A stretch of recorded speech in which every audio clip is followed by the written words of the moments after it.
episode of Club Grief. Lessons I've learned from loss of a loved one. Let's talk about it.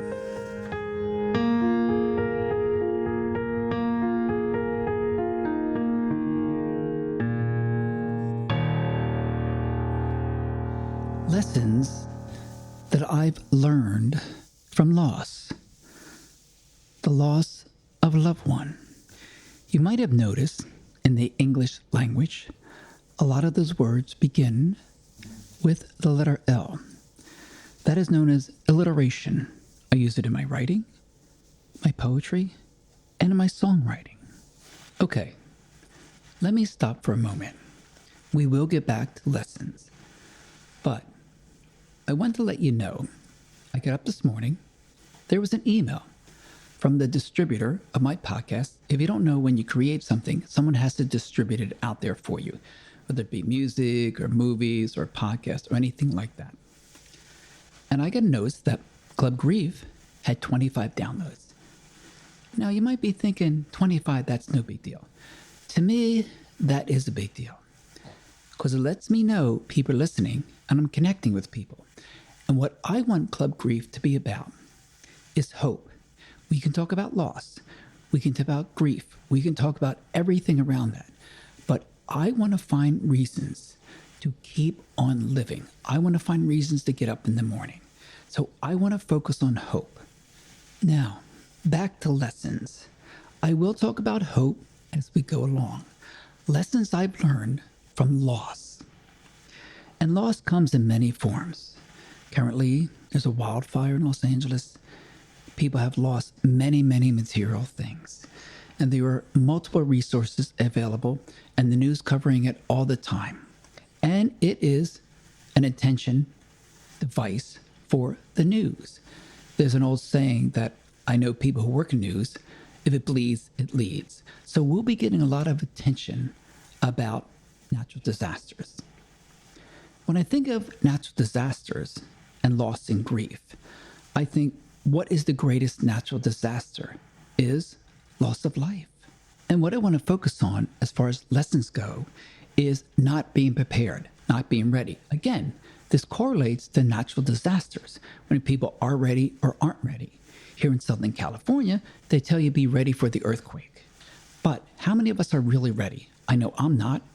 They tell you be prepared for many things. Some people are, some people aren't. I was not prepared for any of the loss I've experienced. My father died suddenly in 1991. I was on the West Coast. He was on the East Coast. I found my mother-in-law dead Thanksgiving morning, 2018. I wasn't ready. I wasn't prepared. It was a shock. My mother died suddenly, June 14th, 2020. Suddenly, I wasn't prepared. Nobody was. Then my younger brother around Christmas time, 2021, again, suddenly we got a call. He's gone. And of course, the hardest loss of all was my wife, Heidi. And let me share with you what I learned from sudden loss. Not talking about the loss of a loved one who has a disease and they're in hospice or there's no hope or no cure and you're watching them wither away. And that must be very, very difficult. But it gives you time to prepare and say, okay, here's what we need to do when it happens. And it's not to say that it's not devastating. There's not grief. There's not loss. There is, of course, because you know this person is going to leave. You don't know when, and suddenly they're gone. When it came to my mother-in-law, it was a body. It's no longer the person, a body. Paramedics go. The police are standing there staring at you, telling you have to claim the body and you have to do something. My mother-in-law wasn't ready. She had no money. She had debt. She had a lot of things going against her. There was no will, no property, no accounts, nothing. We had no plan, my wife and I. I was standing there dumbfounded, not knowing what to say, not knowing what to do. Luckily, I was able to contact a funeral home and they told me what the police do. This is not everybody, but it's something they do so they don't have to be responsible. And then the coroner has to come. So I won't go into the details. I probably spoke about it before, but if you want, I can speak about it again at another time. And then again, with my wife. When the paramedics came, turned around and left, and I was put into shock, the police were standing there, looking at me, asking me, what is it I'm going to do now with the body? With the body. Not my wife, not Heidi, the body.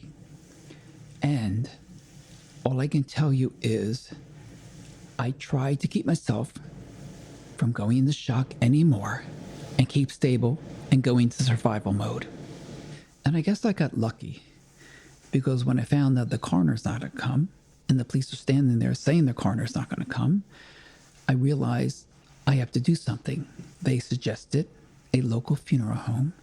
I called them, and because I had care credit, they came over and they removed the body.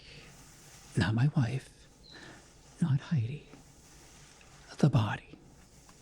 And that, I can still see that black bag. Yes, they really do use black body bags. The police left, the body was gone, and I'm standing there with my daughter in shock, crying, trying to figure out what to do. Lesson learned from that. Be ready.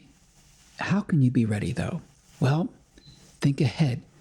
As gruesome as it might sound, be prepared. Think, okay, someday something's going to happen. Let me prepare so the people I leave behind don't have to go through everything I went through and make it hard on them. So that's one big lesson I've learned. Also realize when a police person says claim the body, you do not have to claim the body. Now, I'm not saying it's a loved one you're not claiming, but in the case of my mother-in-law, I didn't claim the body, and the coroner did come. We did end up getting her ashes, and everything worked out. With my wife, of course, it was a lot different. As sad as it might sound, death, loss, grief is all a business. People are in business of profiting from death, loss, and grief. It's just a fact. I paid for the cremation. I had to have an autopsy done. That's another thing. What about an autopsy? If they don't pass away in a hospital or a place that has care, you're probably not going to get one. And if you want to get one, thousands and thousands of dollars. Again, I got lucky in the UCLA health program that I am affiliated with, because you really do want to know what this person died of.